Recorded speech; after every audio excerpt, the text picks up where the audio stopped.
We're going to concentrate today on this shady border. Because it's clay as well, it stays nice and wet, so it's very suitable for boggy plants. Not too boggy because it does dry out to a certain extent in the summer, but it'll tolerate, I'll tell you in a second, different plants that you'll find are really good for this sort of thing. I've put a lot of ferns in because they do quite well in damp conditions. As you'll see, there's lots of different varieties of ferns in the bed. Ferns I love, such graceful foliage and the different tones and hues on the leaves. What I want to do now is a really good time to take off all the old dead foliage that's on these. So we'll cut them back, all the dead stuff, and allow the new stuff to come through.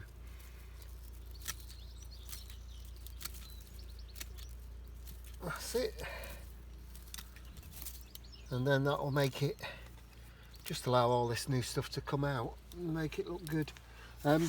Because there's quite a few ferns in here, some of these ferns that we've got here, there's another one just here, and I'll take this off so that you can see that one better. So if these get too big, you can always thin them down. What you're not supposed to do with the ferns is this particular fern here is Adiantum. Now this is the fern that you buy in the garden centres, and it's the house fern. It's the one that you grow indoors because it's not hardy. But this is the third year that it's been in my garden. And I just put it outside because it looked lovely in the summer, and I expected it to die off in the winter, but in fact it didn't. It stayed, and there's lots of new shoots. You can see all these brand new fronds coming up. Don't know if you can see, there's lots of new growth starting to come up here. So if you're cutting back this dead stuff, be careful that you don't chop off the new fronds that are coming. So we've just got to be a bit careful and just take the worst off, make it look better. Same with all these. Some of them will just pull off, others we just need to cut back. What I've concentrated on in this bed is we've got ferns, and another plant that does really well are hostas. So here we have a blue hosta. As you can see already, the slugs have started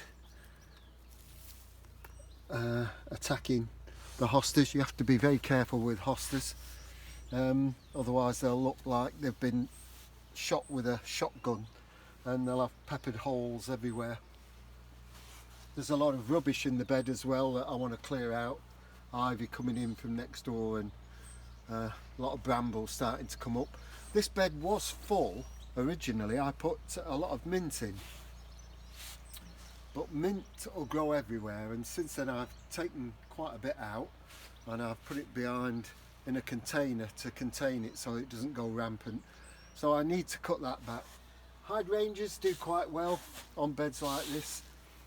It's a good time to cut back all the dead heads on the hydrangeas, just to keep them smart. And anything that's dead, this can come right down, take the whole lot out. Just tidy them up, get them going. This did get damaged by the late frosts. That's what these dead leaves are. So take them off, make it look a bit better. Sometimes you can reduce the size of this. I've taken that one off to, might take one or two of these off in order to get a better shape and just keep it looking reasonably nice. Take them back to new strong growth. Keep them, that's a better shape.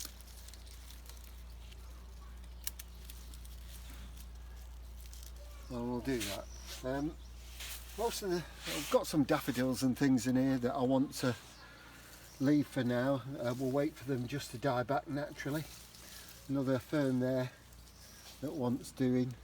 some chives, because I did have this as a vegetable bed at one point, but they didn't do too well in the shade. I'm very keen on my pots. Most things in my garden have been bought me by my family. Badger here from Winding the Willows, and another one over there. We've got 10 grandchildren, and so the garden, although I love gardening and the garden's looks beautiful, it's a practical garden. We use it all the time for the grandchildren, and I like to get my priorities right, and I'm afraid when it comes to plants and the garden, then the plants always take second preference to the grandchildren. The garden's used all during the summer. We have a sheet of plastic goes down the bottom, and they'll have slides in it and water fights, and unfortunately with water fights a lot of the water gets sprayed onto the plants and then gets sun scorched, so I live with that. I know that they'll come up again next year, but it's important that we enjoy the garden, but we also enjoy it as a practical thing for the children to play in. Can't wait for the lockdown to finish so that the grandkids can come back and enjoy themselves again. So there's a lot of work to do here, just tidying up and getting things looking really nice. Another plant that seems to do quite well is this Fatsia japonica. This one's spiderweb, and you can see it's been caught again by the frost. Early spring. We didn't have many frosts this year, and they weren't that hard, but these are really susceptible to frost damage, but they recover, and they do quite well in the garden. A present for my birthday again last year is this orchid, wild orchid.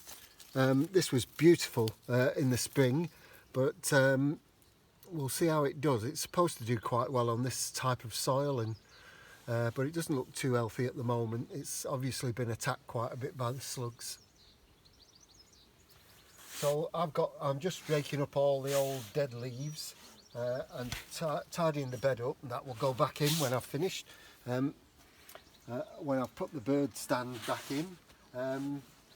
So for now, I think that's as much as I want to say. See you next time.